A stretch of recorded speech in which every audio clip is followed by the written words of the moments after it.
temos aí algumas colocações em tom de tarefa para casa. Vocês se lembram disso? Tem alguém até rindo assim, balançando a cabeça. A gente fez aí um desafio para vocês de lerem 2 passagens bíblicas para a gente estar iniciando com elas hoje, porque as 2 tratam do tema da sabedoria. Essas 2 passagens que foram pedidas ontem para a leitura de vocês. Então, quem leu, será que eu posso perguntar para levantar a mão? Estou vendo algumas mãos aí hasteadas, algumas poucas mãos. Primeiro Reis, primeiro livro dos reis de Israel, para ser mais completo, o nome, capítulo 3. Primeiro livro dos reis, capítulo 3, aquela passagem bem conhecida, onde Salomão recebe do Senhor uma revelação, e a revelação na forma de um sonho. E nesta passagem há um diálogo entre Deus e o jovem rei Salomão, o inexperiente rei Salomão. Mas alguns versículos aqui a gente vai pincelar, porque o texto é meio extenso, não haverá tempo para a gente ver tudo que está aqui, mas algumas coisas bem pontuais, lá no capítulo 3 de 1 Reis, no verso 3, diz assim a palavra do Senhor: e Salomão amava o Senhor, andando nos estatutos de Davi, seu pai, somente que nos altos sacrificava, queimava incenso. Não te parece uma passagem meio estranha? Parece algo estranho aqui para nós? Salomão amava o Senhor, está bem? Ninguém discute. Andava nos estatutos do seu pai, nos ensinamentos do seu pai, rei Davi, mas que queimava incenso. Isso quer dizer o seguinte, que Salomão sofria as influências das religiosidades paralelas, vizinhas a ele. Todo mundo sabe, né, que Salomão fazia muitas alianças, inclusive as matrimoniais, mas fazia alianças econômicas, políticas e religiosas. Então Salomão ainda não estava bem definido na sua fé quanto ao Senhor. Essa é uma passagem denunciativa. Mas no verso 5, logo à frente, né, tem aqui o 4, dizendo que foi o rei a Gibeão para lá sacrificar, porque aquele era um alto monte, um alto bem grande. 1000 holocaustos sacrificou Salomão naquele altar. Enfim, vamos lá. Mas não é isso que agradou a Deus. E em Gibeão, apareceu o Senhor a Salomão de noite em sonhos e disse-lhe: Deus, pede o que quiseres que te dê. E disse Salomão: de grande beneficência usaste tu com teu servo Davi, meu pai. Como também ele andou contigo em verdade, e em justiça e em retidão de coração, perante a tua face. E guardaste-lhe esta grande beneficência que lhe deste, um filho, que se assentasse no seu trono, como se vê neste dia. Ele: agora, pois, ó Senhor meu Deus, tu fizeste reinar teu servo em lugar de Davi, meu pai. Agora começa uma parte da fala de Salomão que vai falar de verdadeira sabedoria. E sou ainda menino pequeno ou criança, ou imaturo, não sei como sair, nem como entrar. Teu servo está no meio do teu povo que elegeste, povo grande, que nem se pode contar, nem numerar pela sua multidão. A teu servo, pois, dá um coração entendido para julgar a teu povo, para que prudentemente discirna entre o bem e o mal, porque quem poderia julgar a este tão grande povo? É o rei falando. E esta palavra pareceu boa aos olhos do Senhor, que Salomão pediste esta coisa. E disse-lhe Deus: por quanto pediste esta coisa, e não pediste para ti riquezas, nem pediste a vida dos teus inimigos, mas pediste para ti entendimento, para ouvir coisas de juízo, eis que te fiz segundo as tuas palavras, e eis que te dei um coração tão sábio e entendido, que antes de ti teu igual não houve, e depois de ti teu igual se não levantará. E também até o que não pediste dei, assim riquezas como glória, que não haja teu igual entre os reis, por todos os teus dias. E se andares nos meus caminhos, guardando os meus estatutos e os meus mandamentos, como mandou Davi, teu pai, também prolongarei os teus dias. Depois ele acordou, o sonho terminou, e veio uma outra narrativa, onde ele aplicou isso que o Senhor lhe deu. Vamos orar. Mais uma palavra de oração. Pai, estamos aqui para sermos ministrados pelo Teu Santo Espírito. Que a Tua palavra faça morada em nossos corações. Que a Tua palavra invada os nossos corações, o nosso entendimento seja inundado pelo Teu Santo Espírito, para que possamos crer naquilo que o Senhor nos revela e vivermos a Tua vida, para que os outros possam ver o Senhor em nós. É no nome do Teu Filho Jesus Cristo que oramos agradecidos. Amém. Um texto muito importante, um texto muito marcante na história de Israel. Israel tem aquele símbolo, que são dois triângulos jungidos, um com a ponta para baixo, outro com a ponta para cima, que representa a bandeira de Israel, e aquilo era o escudo de Salomão. Israel até hoje quer voltar a viver o período áureo da época de Davi e Salomão, onde Israel foi a nação mais importante, mais próspera do mundo, mais influente do que todos os outros povos, e a menor das nações, porque Deus era com eles. Este período é o período áureo da história de Israel. Todos os livros que a gente viu ontem, naquele slide, a maioria deles, se não quase todos eles, foram inspirados e produzidos naquela época. É chamada a época de ouro do reino de Israel. Por quê?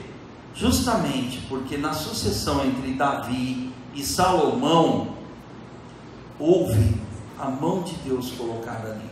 Davi terminou bem o seu ministério. Fez uma oração, lá em 1 Crônicas capítulo 29, de 10 a 20, onde ele consagra-se a Deus, consagra Israel a Deus, e consagra o seu filho, Salomão, ao Senhor. E o eco desta oração é visto aqui, nessa narrativa, do capítulo 3 de 1 Reis. Aqui Salomão, ele continua a sucessão do seu pai, de temor ao Senhor, ou seja, de sabedoria. Ele amava ao Senhor, mas até aí, tudo bem. Mas quando esse sonho aconteceu na vida dele, ele pediu algo que agradou o Senhor. O que era? A sabedoria de Deus e não a dele. Ele confessou tudo que o Senhor queria ouvir. Aqui no verso 7. Sou ainda menino, não sei como sair nem como entrar, não tenho conveniência, não tenho competência. Sou rei e não sei proceder. Será que você se sentiria seguro a ser governado por uma pessoa que chegasse num palanque, num microfone, num pronunciamento e dissesse para você e para mim, como população brasileira: eu não sei governar vocês? E agora? É o que Salomão fez diante do Senhor. Eu não sei, eu não tenho competência. É aí que está a verdadeira sabedoria que nós conversamos aqui ontem. Deus quer desconstruir, Deus quer desorientar a nossa sabedoria para ordenar a sabedoria dele. Só que isso começa com uma confissão de impossibilidade, uma confissão de impotência humana, para que a potência divina haja em nós. Tudo o que Deus faz é pelo seu poder, não pelo nosso.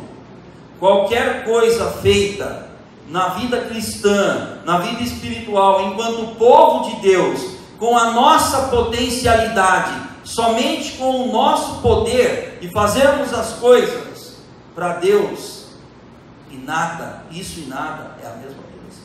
O nada vale mais. É inócuo, não tem sentido e não serve.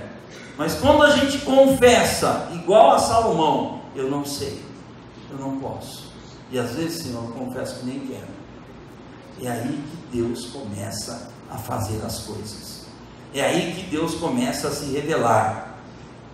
E aqui vai além. E teu servo está no meio do teu povo que elegeste. O que é? É só uma frase? Não.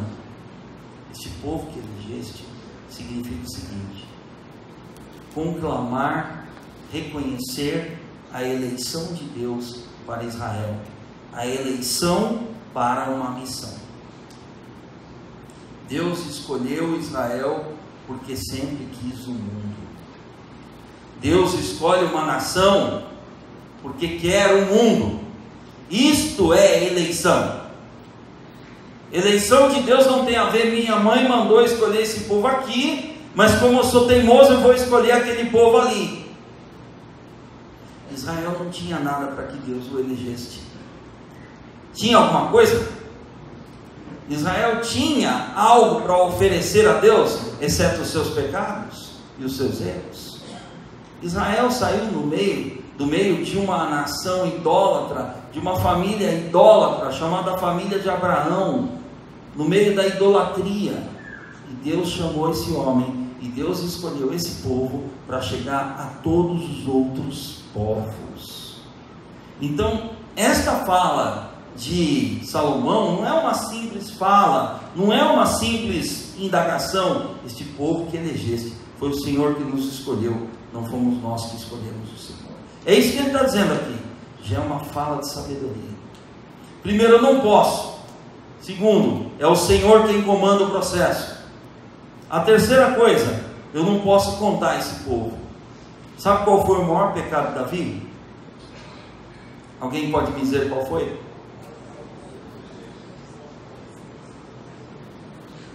Oi? O censo. O recenseamento. Porque no recenseamento houve a desconfiança de Deus e a confiança no seu próprio braço, dele como rei. Então, Salomão fez o processo contrário aqui. Não pode contar, nem numerar. Faz muito bem. Deus não precisa do seu relatório. A teu servo, pois, aqui está uma coisa interessante: dá um coração entendido. Pesquisando essa palavra, coração entendido, é traduzido como sabedoria, sim, mas essa sabedoria aqui, semanticamente, tem o sentido de abrir a orelha, ou abrir os ouvidos, melhor. Abrir os ouvidos para ouvir Deus. A sabedoria começa aí. A sabedoria começa com esta confissão de que eu não posso, eu não sei, só Deus pode, o que eu faço não tem fruto, mas o que Deus faz em mim, e eu quero ouvir Deus. A palavra hebraica aqui é abrir a orelha, literalmente. Esquisito isso para nós, no idioma português, na nossa língua, né?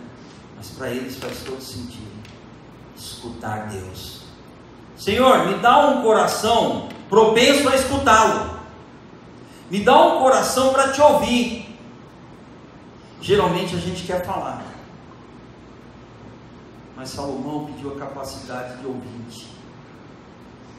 Em outras palavras, Salomão pediu para ser receptáculo da revelação de Deus. Deus, me revela quem o Senhor é de fato, para que eu possa ser um rei de acordo com o Senhor, não de acordo comigo. Existem 3 ministérios em Israel, ou no Antigo Testamento, que são bem marcantes.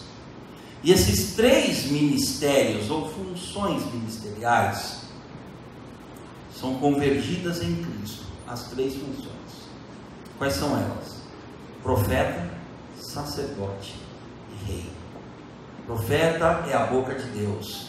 Sacerdote é a representação de Deus, é a aceitação de Deus, é o acesso a Deus através do culto, é o ensino que vem de Deus. E o rei é aquele que comanda o povo que não é dele, mas é de Deus, para os objetivos do reino de Deus. Todas essas 3 realidades são convergidas na pessoa de Jesus Cristo. Salomão está pedindo a capacidade de ser rei segundo Deus. É o jeito que o pai dele terminou, e é o jeito que ele quer começar. Então há uma sucessão aqui fantástica, uma sucessão aqui maravilhosa, e isso agradou a Deus. Um coração entendido, ou um ouvido aberto para escutar, aí entra ministério, julgar o teu povo, aplicar a justiça de Deus ao povo, não a justiça de Salomão. Isso é sabedoria, e isso no verso 10 pareceu boa aos olhos do Senhor essa palavra. Salomão pediu isso, pediu a capacidade de ouvir a Deus e agradar a Deus como governante de um povo que era de Deus, para a propagação do reino de Deus. Ou seja, Salomão deixou de praticar o antropocentrismo e passou a praticar o teocentrismo. O centro é Deus, o enfoque é Deus, não um rei, não uma nação, não ninguém, somente Deus. Se tem um regime que Deus gosta de implantar, é a teocracia. Israel vivia aqui o período da teocracia. Israel depois errou, indo para a monarquia, e depois a monarquia virou uma anarquia. A anarquia redundou em 2 exílios. Por causa da desobediência de Israel, quase que nós não temos mais os representantes judaicos no mundo. Mas por causa da bondade de Deus, os judeus ainda estão no mundo e ainda provarão da misericórdia de Deus, mas vai ser do jeito de Deus, não do deles. Se você quiser ver isso direitinho, dá uma lida lá em Romanos capítulo 9 até o 11, para entender o plano que Deus tem para encaixar a nação de Israel. Mas vai ser do jeito de Deus e não do deles. Então a questão é essa aqui: sabedoria começa com a abertura de orelha, com o ouvido aberto para escutar Deus. Tá certo isso aqui? Muito bem, alguma dúvida? Queridos, a gente pode ter a liberdade aí de, no meio do povo de Deus aí, alguém erguer a mão e levantar algum questionamento, alguma coisa, para a gente dialogar um pouco aqui também, para não ficar só aquela coisa da gente só falando, né? Bem, esse texto colocado, a gente já vai para o Provérbios. Alguém já leu Provérbios aqui, de ontem para hoje? Provérbios 8. Não vou nem perguntar. Tá bom. Eu sei, há muitos afazeres, há muitas coisas durante o dia. De um dia para o outro, às vezes não tem condição de a gente ler um capítulo inteiro. Até entendo isso aí. Mas Provérbios 8 vai falar exatamente da pessoa bendita do Senhor Jesus Cristo, de maneira pré-encarnada. Para mim, é um dos textos mais profundos de toda a Escritura. Provérbios capítulo 8. Depois a gente volta nele então. E agora a gente vai para os slides, que isso posto, essa introdução feita, a gente vai agora. Vocês gostaram da palavra introdução ou não? Hã? Introdução significa que parece que o negócio vai longe. Olha o tema proposto para hoje. Passos. Já me apelidaram de Pastor Camelo. Tomar tanta água que a gente vai falando e às vezes vai secando. Passos de sabedoria para os dias de hoje. Tem alguma receita de bolo aí? Sabedoria é receita? Receitinha? Bula de remédio? Toma assim que faz efeito? É desse jeito que vai ser? Cada caso é um caso, cada situação é uma situação, cada vida é uma vida para Deus. Deus é um Deus pessoal, não tem receita, tem fundamentos, tem princípios, que são os mesmos para todos nós. Passos, quando se diz passos, você não está querendo dizer receita, você está querendo dizer, princípios. Há coisas que são fundamentais para vivenciarmos a sabedoria de Deus revelada a Salomão, revelada a Davi, revelada no Antigo Testamento. No Novo Testamento a gente já faz parte. Tem algum segredo? Dá para a gente viver o que essa turma viveu? Dá para a gente viver como se a Bíblia não fosse só um livro de fábulas e histórias passadas e coisas registradas em papel e encarnar essa palavra nas nossas vidas? Dá ou não dá, gente? Me ajuda. Dá? Então tá bom. Então, vamos em frente aqui. Eu gosto muito deste teólogo alemão. É um pastor alemão, mas não é cachorro, né? Todo o esforço da inteligência finita e humana para explicar o ser infinito sempre será falho. Isso é básica, né? Não tem nada de novidade no que ele falou. Será? Entra naquilo que nós colocamos ontem aqui. Deus precisa desconstruir a gente. Deus precisa tirar de nós aquele senso de que nós podemos entender os mistérios de Deus por nós mesmos. Deus precisa nos desvestir de nós mesmos, para nos revestir do seu Filho, Jesus Cristo. Então a gente, como ser limitado e humano, não pode explicar Deus, mas é Deus quem explica a gente. O finito não pode explicar o infinito. Isso é a tentativa da religiosidade humana. Isso é a tanga frouxa do Adão lá no Éden. Você lembra do Adão no Éden, se escondendo de Deus? Essa é a tentativa do ser humano. Ali nasceu religião, que é a fuga de Deus, para tentar encontrar Deus ao seu próprio modo. O ser finito não pode explicar o infinito. Quem ensina isso para nós? A sabedoria bíblica. Eu gosto muito dessa definição de espiritualidade. Sabedoria não é só uma conjunção de termos que vão explicar o que é sabedoria. Sabedoria tem a ver com espiritualidade. Sábio é espiritual. Quem é espiritual, quem é sábio. Sabedoria não tem a ver com teoria, nós já falamos isso ontem. Tem a ver com espiritualidade. Só que a espiritualidade aqui é divina. É Deus nos ensinando a sua maneira, o seu jeito a sermos espirituais. Espiritual não é aquele que bate no peito e diz: eu sou espiritual, você é carnal. A espiritualidade, segundo Deus, é a manifestação do próprio Deus na vida humana. Então não tem a ver com a espiritualidade que a gente possa produzir. Que isso tem a ver com sabedoria? Tudo. Porque ser sábio é ser espiritual. Há um teólogo alemão chamado Rolf Nering, que ele diz que o termo Rockma, sabedoria, que nós vimos ontem, começamos a vê-lo ontem, estamos continuando a ver isso, tem a ver com espiritualidade.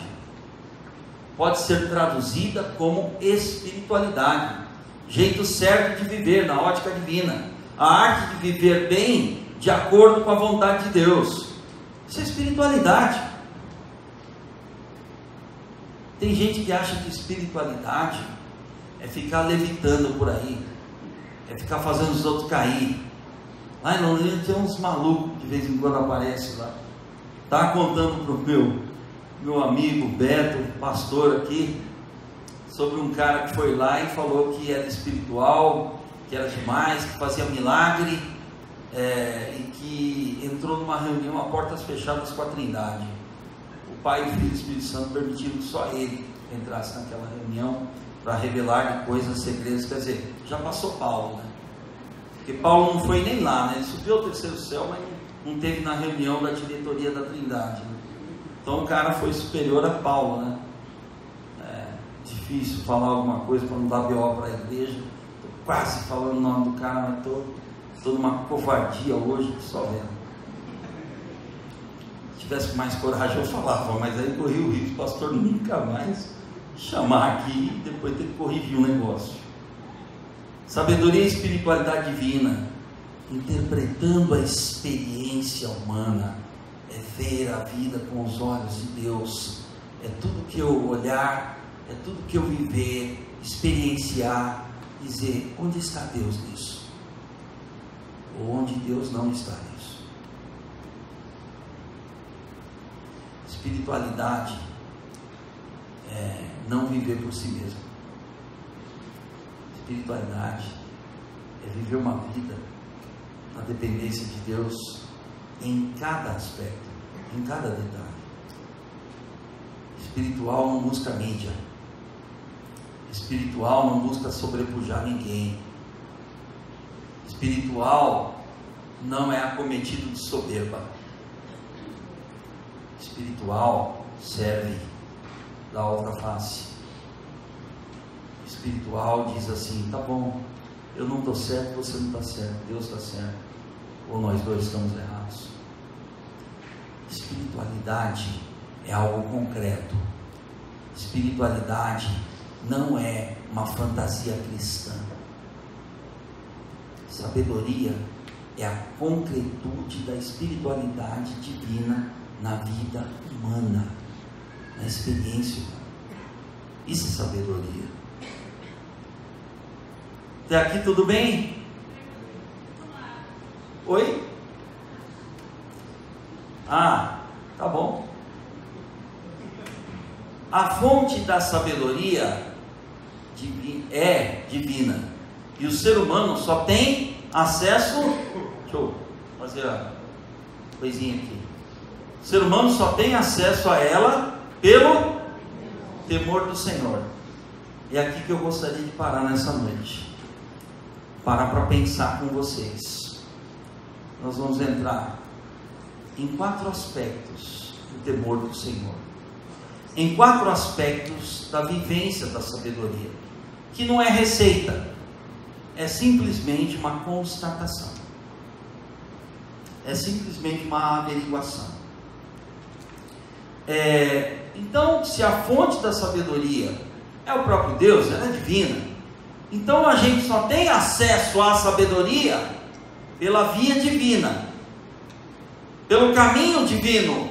E qual é o caminho divino? É o temor. E o que vem a ser temor do Senhor? O que é temor?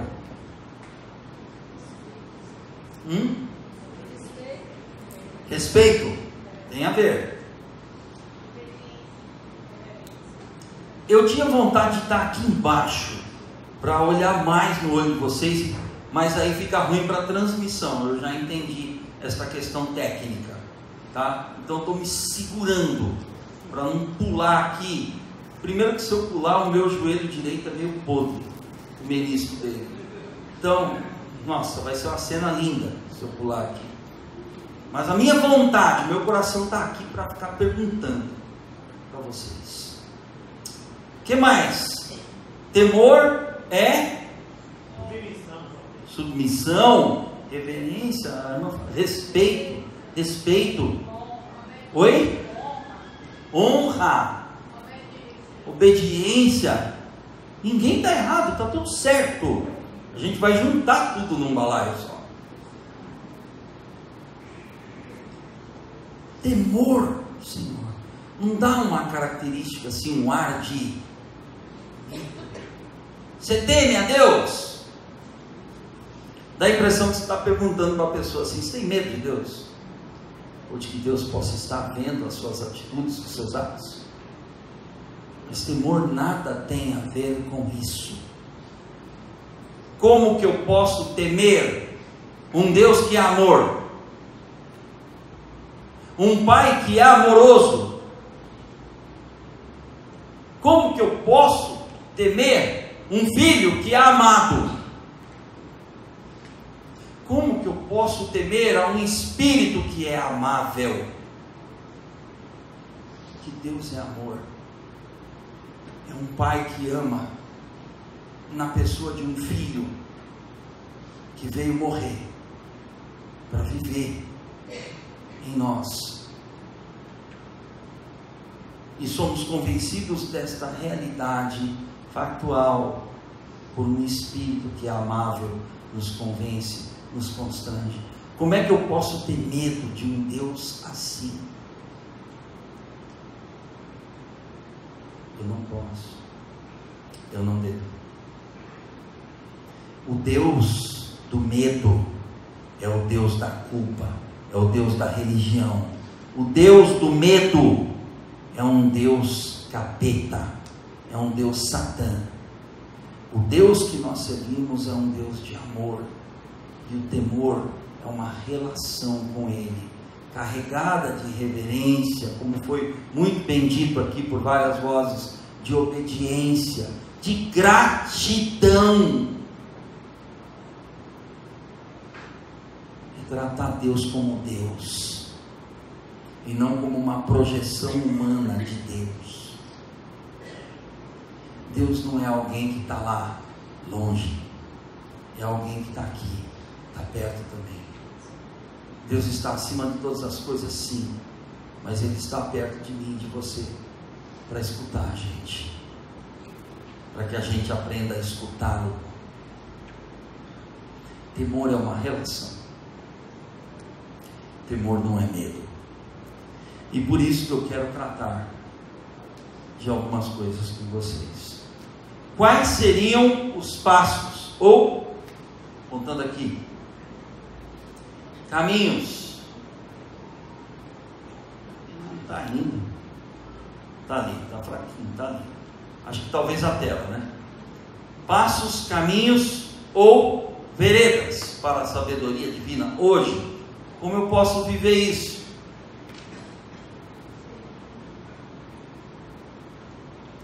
Primeiro ponto é revelação. Revelação não é o que eu sei de Deus, é o que Ele diz para mim. Não é um conceito, é um milagre. Não é algo que eu possa atingir. A sabedoria e a inteligência você não pode atingir. perscrutar, chegar a ela por si. É uma revelação, vem de cima para baixo. É Deus dizendo quem Ele é. Revelação é Deus dando manifestação de si mesmo. É Deus dizendo quem Ele é para mim e para você. Eu gosto muito de um teólogo, Karl Barth, que ele iniciava algumas de suas palestras em algumas universidades europeias, e ele dizia a seguinte frase: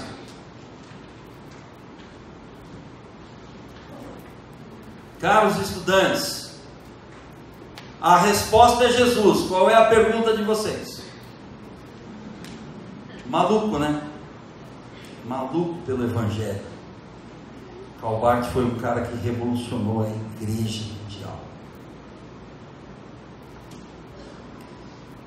Karl Barth é detentor da tese de que a igreja precisa ser encarnada na sociedade, muito antes de muita gente. Mas não tem Ibope aqui no Brasil. Ele fazia essa pergunta, a resposta é Jesus. Qual é a pergunta, questionamento de vocês? Ou os questionamentos? O nome disso é revelação. Isso significa que não dá para negociar com Deus. Isso significa que não é possível a gente dizer: Deus, eu quero te entender, só que é do meu jeito. Eu vou fazer uma equação para entender quem o Senhor é. Eu vou tentar entender por que o Senhor age assim assado. Por que as coisas são assim, Deus? Pode deixar, Deus, eu vou te explicar depois que eu chegar a uma conclusão. Revelação vem de lá. É Ele dizendo: eu sou teu Pai, aquele que te gerou e aquele que pode te regenerar de novo. Eu sou Deus. Revelação é Deus dizendo para você que Ele é Deus. Maurício, isso parece uma loucura. Bem-vindos ao Evangelho, porque o Evangelho é esta loucura. O Evangelho tira o nosso chão para colocar Deus como nosso fundamento. É loucura, não é sanidade racional o Evangelho. Revelação não cabe no invólucro do pensamento humano. Revelação não cabe na nossa capacidade. Revelação é algo que vem de Deus para nós. Mas isso todo mundo sabe, Maurício. É uma obviedade. Será que é? Será que a gente está vivendo a sabedoria hoje, lendo a Bíblia dessa maneira? Deus, fala comigo. Não é abrir, deixa eu ver o versículo que Deus tem. Ora, fala, Senhor, fala comigo antes de eu falar para eles lá hoje à noite. O que eu tenho para dizer para a amada Igreja Batista Vilas do Atlântico? Eu nada. Mas o que o Senhor quer dizer? É aquela oração que Deus te responde assim: filho, vai lá, abre a boquinha só, que eu vou falar com os meus, que eu vou falar com o meu povo, e eu vou falar através da minha palavra, e a minha palavra é Jesus Cristo. Eu vou falar com as pessoas pela viabilidade do meu Espírito. Então só abra a boca, não inventa moda não, deixa que eu falo. Então, queridos, revelação é isso. Revelação é um passo, é um caminho, é a vereda para começar a viver sabedoria. Quer ser sábio? Quer ser sábia? Então seja atingido e impactado pela revelação de Deus. Deixa Deus falar com você. É muito subjetivo. Eu não sei, eu tenho sentido, não tenho sentido nada. Mas o que eu tenho que vai arrepiar? Não. Deixa ele falar. Como acontece? Eu não sei, é coisa de Deus. Tem uma fórmula? Não tem. Tem uma posição? Não tem. Revelação é dizer: Pai, eu estou aqui, o Senhor é Deus mesmo? O Senhor existe mesmo? Ou o Senhor é uma fantasia? Senhor é uma história inventada. O Senhor é ópio. O Senhor é uma droga religiosa. É um entorpecente da alma. O Senhor é real. Ou tudo que eu estou vendo à minha volta, dentro de mim, é uma grande mentira, e a realidade é só aquilo que vem da eternidade para nós. Esse natural, esse histórico terrenal, não explica o sobrenatural, não explica o eterno, não explica o divinal. O processo é contrário. O nome disso é revelação. Deus, eu quero te entender. Não, fala comigo primeiro, me diz quem o Senhor é. Eu não quero ir num lugar orar porque eu estou vendo os outros orarem. Eu não quero ir num lugar para ir só porque me convidaram, só porque tem ar-condicionado, só porque é bonito aqui dentro, só porque as pessoas são agradáveis, amáveis, acolhedoras. Isso tudo é muito bom, mas eu quero estar aqui por revelação. Quando eu estiver ouvindo a tua palavra pregada num púlpito ou em qualquer trabalho ministerial, que isso caia como revelação, que seja a prata e o ouro do céu tilintando lá dentro de mim, que seja algo que me embebece, que me toma, que me possui, que eu não sei nem explicar para você e nem começo, mas é algo que me toca profundamente, que é algo que não é passivo de explicação, mas de experimentação. A pior coisa que tem é você falar para uma pessoa algo que você não viveu, com a pompa de querer ensinar algo. A revelação é uma vacina contra isso. A revelação é: eu conheço Deus porque Ele falou comigo, porque Ele se revelou a mim. E o que isso muda na sua vida e na minha? Tudo. Eu estava indo para cá, agora eu estou indo para lá.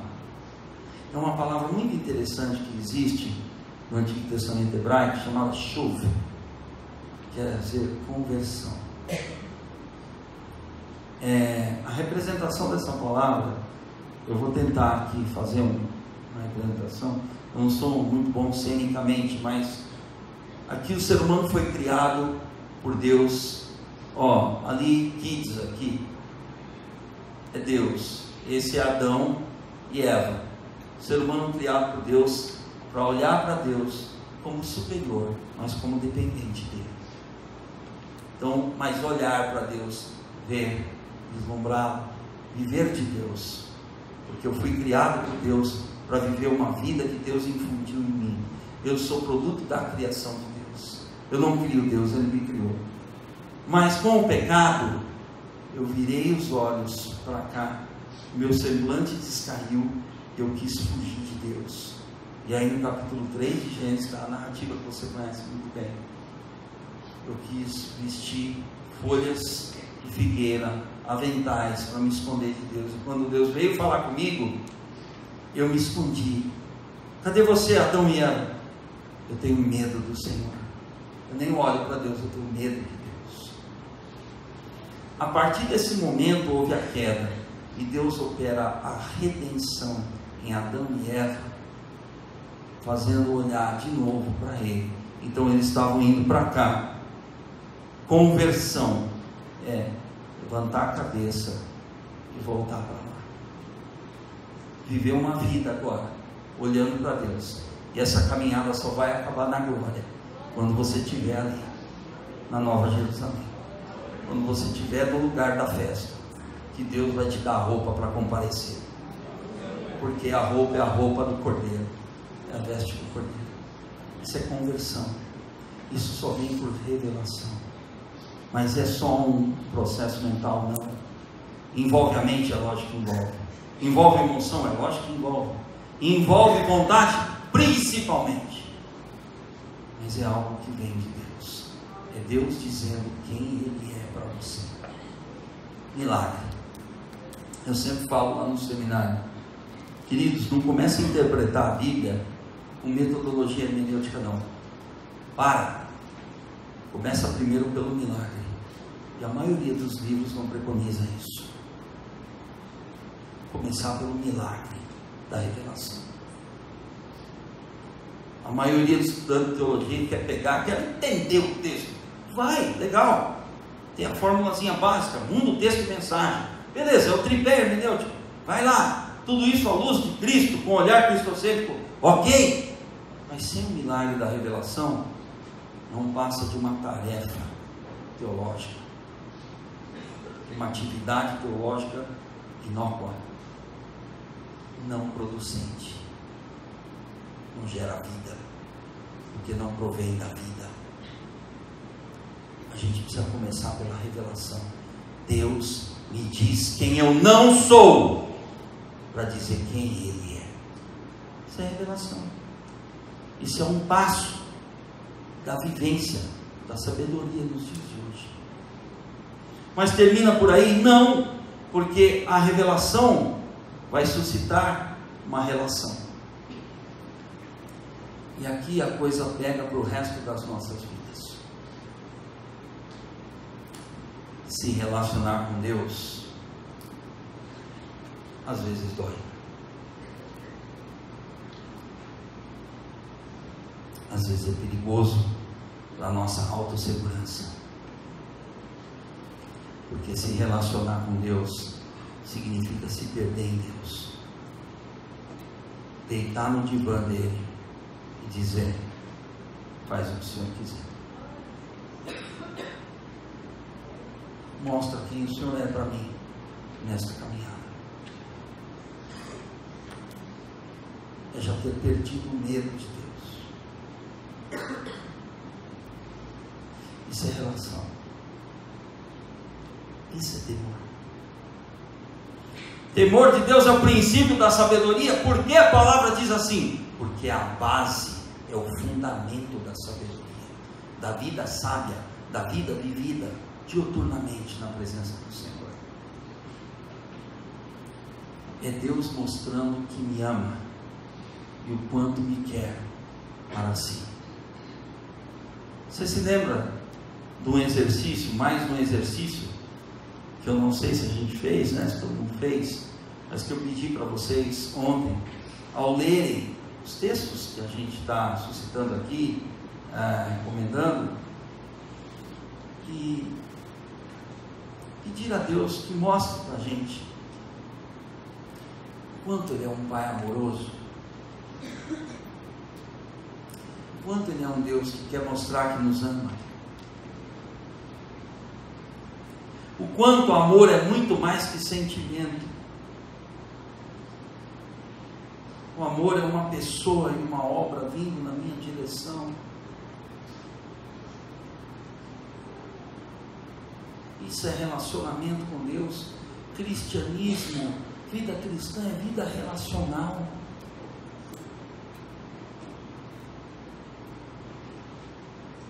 As regras são para as religiões. O cristianismo não é diferente por ser mais uma religião mundial, por carregar no seu bojo traços judaico-cristãos históricos. O cristianismo é diferente porque há uma vida vivendo em nós que não é a nossa.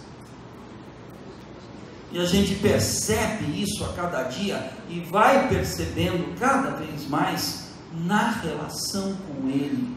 E esta relação está pautada, criteriada no amor e na aceitação de Deus em relação a mim e a você.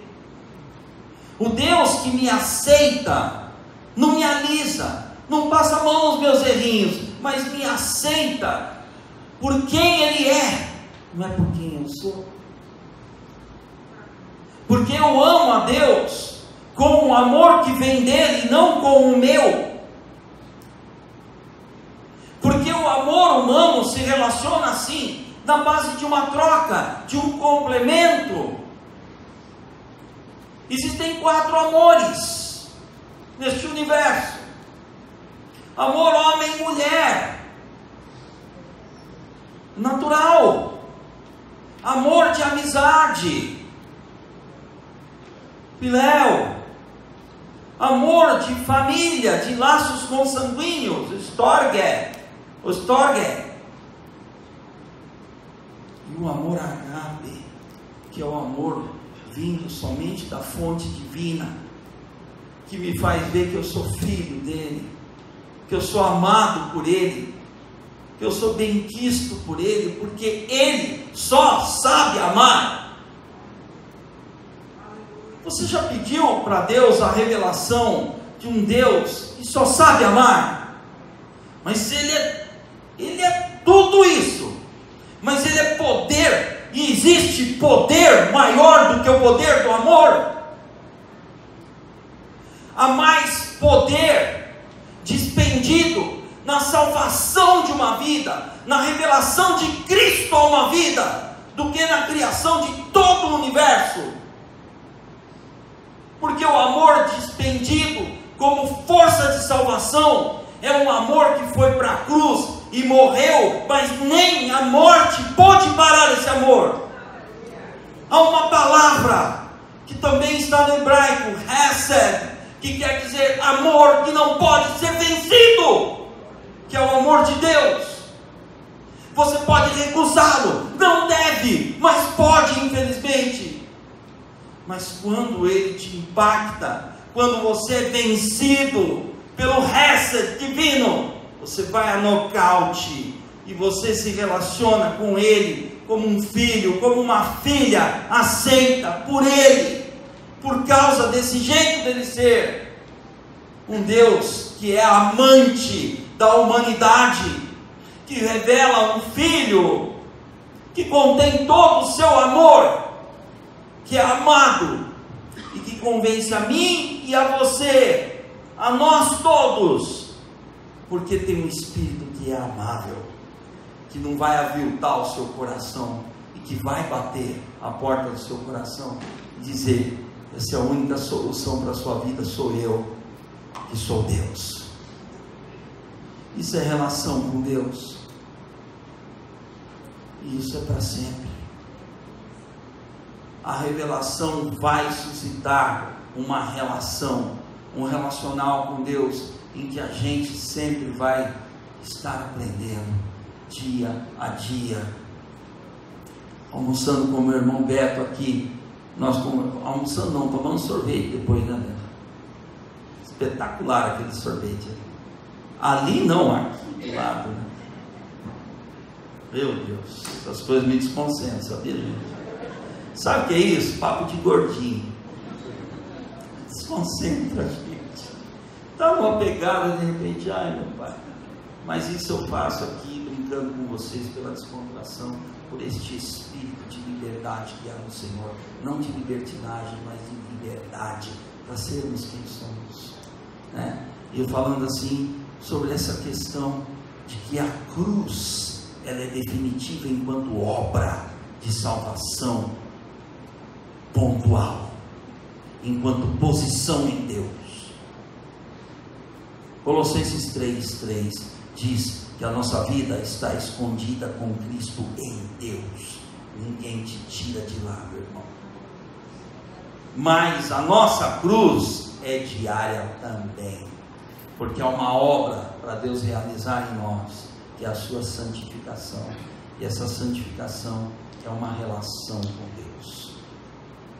É todo dia, é toda hora, é todo momento. Isso não para. A única maneira de parar isso aí é quando vestir o paletó de madeira. Aí parou.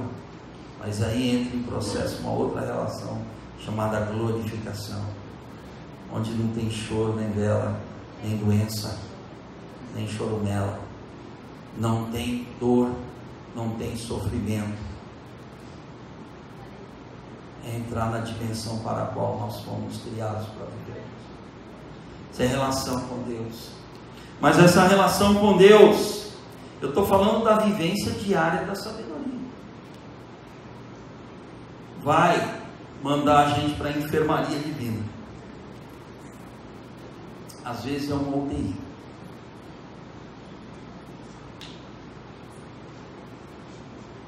Mas com certeza você vai sair de lá. Uma hora você vai para o quarto. quando você estiver alta, você vai poder testemunhar isso. Restauração. Deus diz quem Ele é. Deus me convence diariamente de que Ele é um Pai que me ama e me quer. De que Ele não só me ama, Ele gosta de mim. Mas que agora eu preciso ser curado a cada dia também. A cada dia eu preciso ser curado. É Deus me curando de quem eu sou e do que fizeram comigo, da minha história. A igreja cristã deveria ser uma igreja mais terapêutica, mais confessional. O normal é que a gente possa chorar junto. O normal é que o teu pecado ou o meu pecado não nos escandalize uns aos outros. O normal é que nós não desistamos uns dos outros. Pecou, irmão? Ferrou a vida? Você fez isso? Cabra, safado, mas você é amado. Não desisto de você. Vou colar em você. É isso que Deus faz com a gente. Deus nos perscruta por dentro, nos investiga, nos faz vomitar as nossas mágoas, as nossas dores. Deus nos cura por dentro. Segundo aos Coríntios, capítulo 1, por favor. Veja o que é esta restauração. Aquela igreja, uma igreja cheia de pecadores. E é curva de rio pura. Só tem tranqueira lá, isso mesmo. Quer ir lá também? É uma igreja que confessa que o pecado somos nós, e a bondade é o Senhor, e a salvação é o Senhor. Por isso que a gente está aqui. É a igreja da mendicância da graça, que a gente é mendigo, que encontrou pão e diz para o outro: onde é que tem pão para saciar a sede e a fome da vida? É gente que foi encontrada por Deus na lata do lixo do mundo, foi trazida para perto dele, para viver um processo de cura que vai se estender para o resto dos nossos dias. Segundo aos Coríntios, olha aqui a terapia da igreja. Segundo aos Coríntios, capítulo 1, dos versos 3 a 5, diz assim, meus amados: bendito seja o Deus e Pai de nosso Senhor Jesus Cristo, Pai das e Deus de toda, que nos consola. Esta passividade nos identifica com Cristo, que nos opera pela ação do seu Espírito, às vezes e muitas vezes sem anestesia. Dói, mas sara, escura, gente, vira uma cicatriz que você só se lembra, mas não te dói mais. Nos consola. A palavra consola aqui é a plena ação do Espírito de Deus. Consolador, paracletos, chamado, colocado ao lado, mas é dentro de mim. O ao lado é dentro. A metáfora quer dizer: não deixei de ser eu, mas agora eu tenho outro eu em mim, que é o eu dominante, que é o Espírito de Deus. Isto é o trabalho do Espírito Santo, que nos consola em o que? Toda a nossa tribulação. Mas nós estamos falando de filho de Deus, de crente, exatamente isso. Porque quem não crê em Deus não tem consciência das próprias tribulações, e nem da tribulação que esse espaço terreno é. Isso aqui é para quem crê.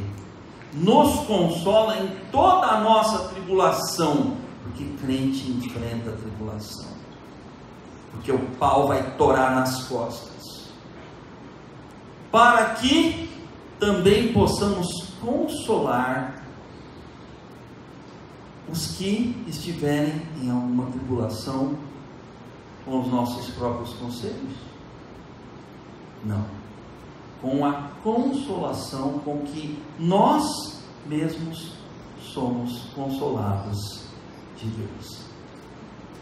Gente que sofre o processo da restauração divina, da cura divina, é gente saudável, não é gente perfeita, é gente saudável, é gente de verdade, é gente que quando te abraça de verdade, que quando fala paz do Senhor para você, está desejando paz mesmo, de verdade. Quando fala graça e paz para você, está querendo que você seja cometido pela graça, a brutalidade da graça, e que a paz do Senhor exceda tudo que você está vivendo. É gente autêntica. Isso é um convite para mim e para você, para a gente ser restaurado. Maurício, sabedoria é restauração? Sim, senhores, sim, senhoras. Que sabedoria é viver a vida de Deus na vida humana? Então eu preciso ser acometido dessas coisas.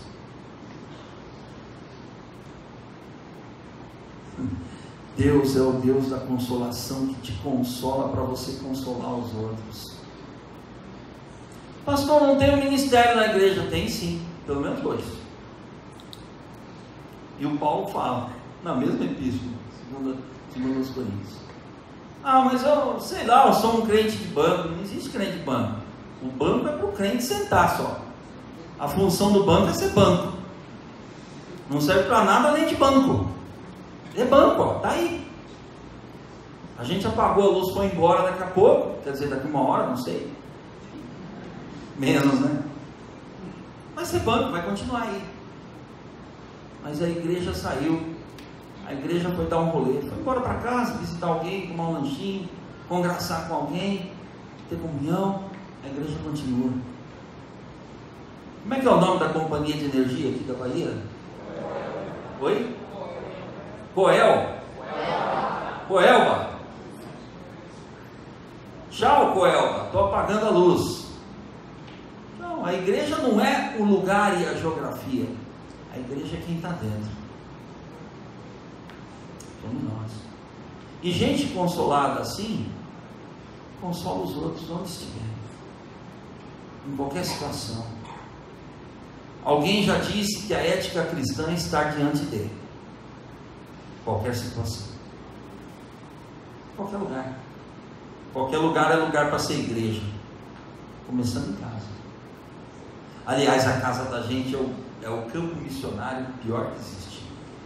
É pior que qualquer Iraque, porque ali as pessoas nos conhecem como nós somos. Quando a gente vive o cristianismo nas nossas casas, a gente se aproxima demais dessa igreja que o Paulo está falando.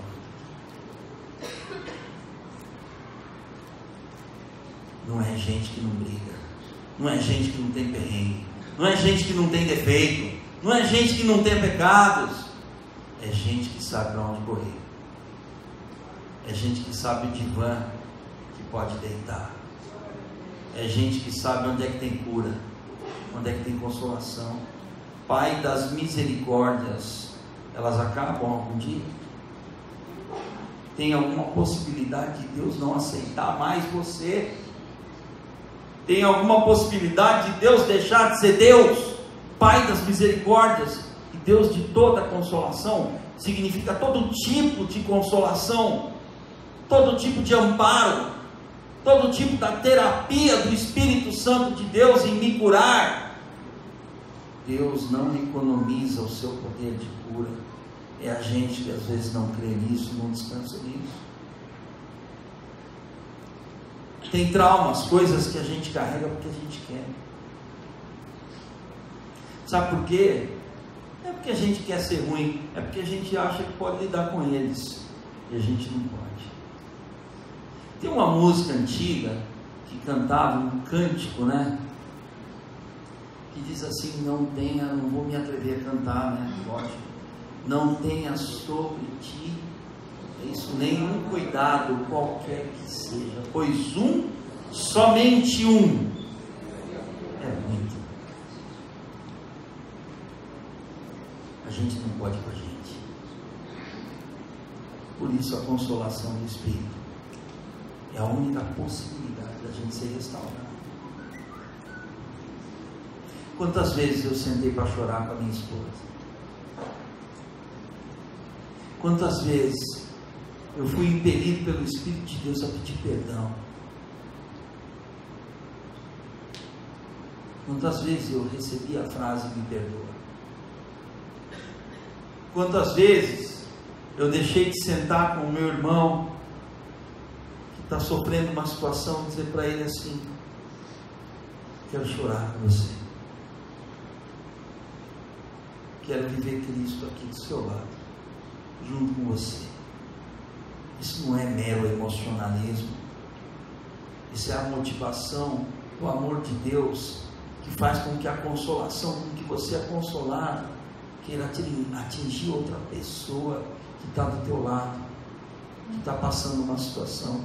Eu não tenho a menor solução, a menor resposta para o seu problema, eu só vou saber te abraçar e chorar com você, e você vai poder pensar em voz alta comigo, eu posso fazer a mesma coisa com você.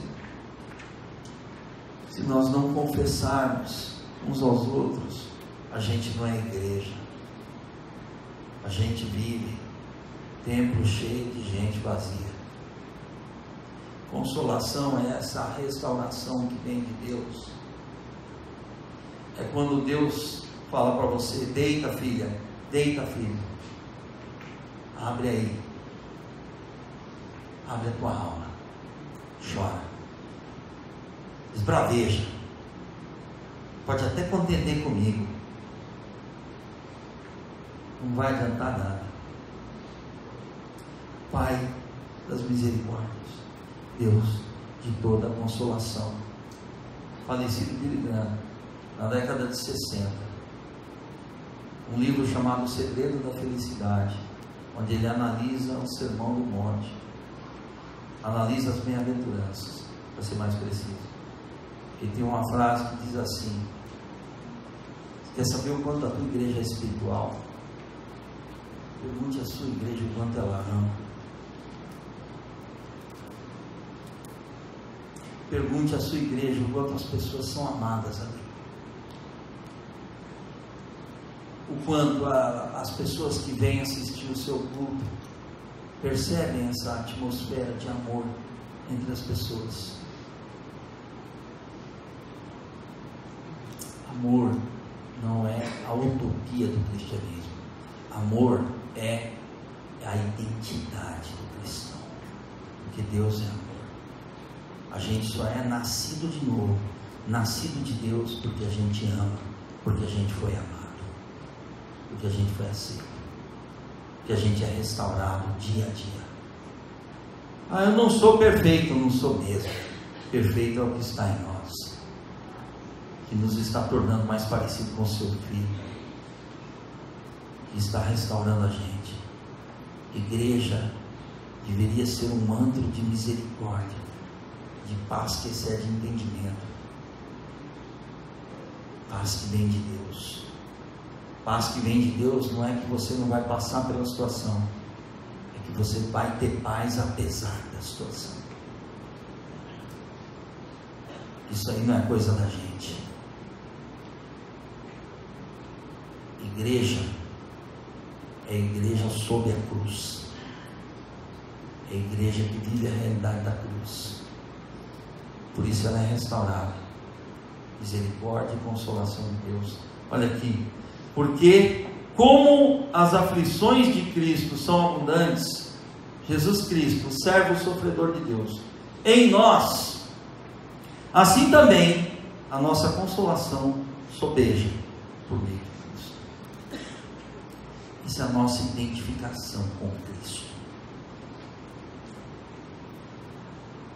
Essa é a igreja que passa pela restauração de Deus. Queridos, eu estou insistindo nesse ponto, porque eles falam assim, puxa vida, mas a sabedoria, sim, isto aqui é uma maneira sábia de se viver. Recebo de Deus, ouço Deus, Deus se revela a mim, eu me relaciono com Ele, e agora eu me relaciono com Ele na base da cura divina, para poder levar essa cura para as outras pessoas, para ser um canal de restauração para a vida das pessoas, porque eu também sou restaurado por Ele diariamente. O que me leva ao quarto R: reprodução. É isso aí. É Deus manifestando quem Ele é em e através de cada um de nós.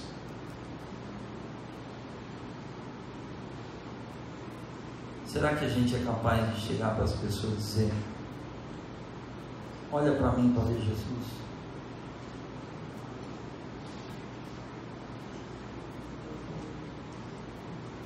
Os cristãos primitivos faziam isso. Todas as histórias de avivamento notificam isso.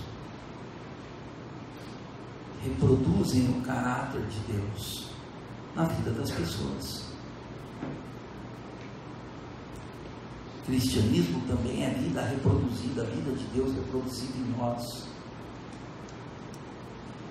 Paulo falou: vivo não, mas Cristo, e a vida que eu levo agora? Eu vivo financiado pela fé do Filho de Deus. Isso é a reprodução, é a manifestação de quem é Deus.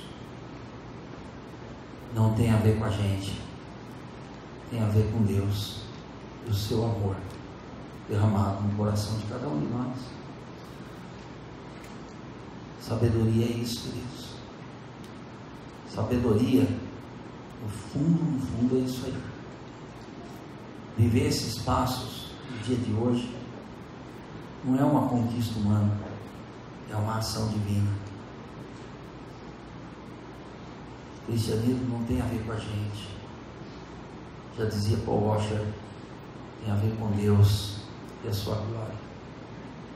Manifestar em cada um de nós o Evangelho é assim.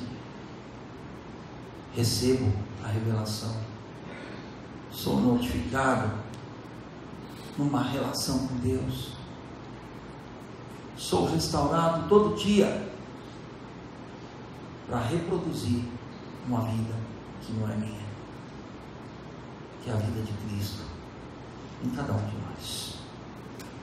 Esses são os 4 R's. Você pode chamar de passos, você pode chamar de caminho, você pode chamar de veredas, você pode chamar do que quiser, mas é uma realidade que tem a ver com o reino de Deus implantado no coração de cada um de nós aqui. Só a revelação da experiência com a divindade dá sentido à nossa humanidade. Sabedoria é isso, é esta experiência com Deus que dá sentido a quem nós somos. Mas aí está falando humanidade, é a toda a humanidade, só que toda a humanidade não sabe disso, mas a igreja de Cristo é para saber. A igreja de Cristo é para ter esta consciência. Esta é a espiritualidade cristã. É a espiritualidade que não é a espiritualidade mágica, nem ritualística. É uma vida que ultrapassa as nossas regras. É uma vida que não é nossa, mas está em nós e se reproduz em nós. É uma vida que nos diz assim: você não vive mais para você, você agora já tem um dono, já tem um Senhor, que é o dono da sua vida. É isso que é vida cristã, é isso que é sabedoria, é isso que é a experiência dessa divindade. vista na humanidade. Isso é o que Deus quer para toda a humanidade. E nós, como igreja, somos porta-vozes desta verdade, desta realidade. Acabou o slide. Agora eu quero voltar um pouquinho para uma coisa que a gente começou a falar ontem, mas que já vamos abrir para aqueles momentos de perguntar, né? Então eu gostaria de fazer um repasse aqui com vocês e deixar esse momento agora, pastor, para fazer as perguntas, pode ser? Para amanhã? Ou para já, sei lá, se tiver perguntas aí anotadas e registradas, para a gente já recolher para amanhã. Mas só repassando umas coisinhas aqui, meus amados irmão. Tem uma outra vinha aí, pastor? Que já está zerada. Obrigado, meu querido. Sempre tem um anjo de Deus socorrendo a gente. Obrigado. É preciso tirar todo esse invólucro aqui. Esse aqui já vai. Porque quando a gente vira assim, esse é o problema do nariz grande. Tem que tirar direitinho o negócio. Meu xará, me ajuda, me socorre aqui. Meu xará, Maurício, você tira para mim aí?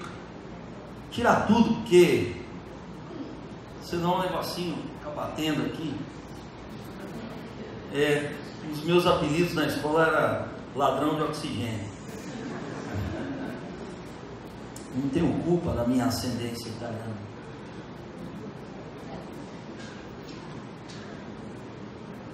O dia que a água acabar nesse planeta, a gente já tem um fim, né? Já está próximo da consumação, porque não é possível. Nada substitui esse negócio aqui. Água é água, acabou. Melhor bebida do mundo, por mais gostosa que seja a Coca-Cola. Mas voltando aqui a ontem, nós fizemos aqui uma abordagem de Jó, capítulo 28, foi o nosso primeiro dia de abordagem. Vimos algumas coisas e a pergunta, eu vou dar mais tarefa, na esperança que vocês façam, só que a tarefa vai ser mais levinha. A tarefa vai ser só 2 versículos, ou 3, melhor dizendo. 28 de Jó, verso 12, é a pergunta, que é uma pergunta que tem que perseguir a gente pro resto dos nossos dias. Mas onde se achará a sabedoria? Onde está o lugar da inteligência? O nosso tema é o versículo temático desse congresso. Pense em tudo que você ouviu de ontem e hoje e faça a sua própria síntese. Pense nisso. Peça a Deus para te introjetar isso, de alguma maneira. Mas tem um outro versículo que vai, certa maneira não, totalmente responder a essa questão. No verso 20, ele de novo faz a mesma pergunta, praticamente. Mas a resposta está no 23 e no 28. Então eu vou pedir para você ler esses versículos, para tentar aí pedir a Deus fazer uma síntese teológica do entendimento completo desse capítulo 28. Olha o verso 23, o que diz: Deus entende o seu caminho. Que caminho? O da sabedoria. E Ele sabe o seu lugar. Lembra da pergunta que foi feita sobre a sabedoria? Onde está? Onde se achará? Onde ela está escondida? Deus está oculto? Deus é um Deus que não gosta de se revelar? Porque essa pergunta parece que dá margem a esse tipo de pensamento, a princípio. Onde está? Não está naquilo que a gente pode fazer? Então onde é que está esse Deus? E a resposta no próprio capítulo 28 começa aqui, no verso 23. Deus entende o seu caminho. E Ele sabe o seu lugar. Onde ela se encontra? Se encontra nele mesmo, no próprio Deus. Se encontra no peito de Deus, onde está o seu filho reclinado. Mas o verso 28: mas disse ao homem: eis que temor do Senhor é a sabedoria, e apartar-se do mal é a inteligência. A pergunta foi em torno disso, foi focada nisso, aliás. E Deus começa a responder. O verso 23 e o verso 28 são denunciativos. É a resposta de Deus. Onde é que está a sabedoria? O caminho para a verdadeira sabedoria é uma pessoa. E é isso que nós vamos ver amanhã. Para finalizar este evento aqui da minha parte, eu vou tratar amanhã da pessoa e da obra da sabedoria de Deus, que é Cristo. Eu vou tratar da pessoa da sabedoria divina, da personificação da sabedoria divina, que é o próprio Cristo. E vou também tracejar uma espécie de roteiro ou uma orientação para que a gente nunca mais leia a Bíblia fora de Cristo, para que a gente aprenda sempre a ler a Bíblia na ótica cristocêntrica. E é assim que nós vamos finalizar amanhã a minha participação. Então agora eu gostaria de deixar um momento para quem quisesse fazer alguma pergunta agora mesmo, ou marcá-la aí, escrever no papel,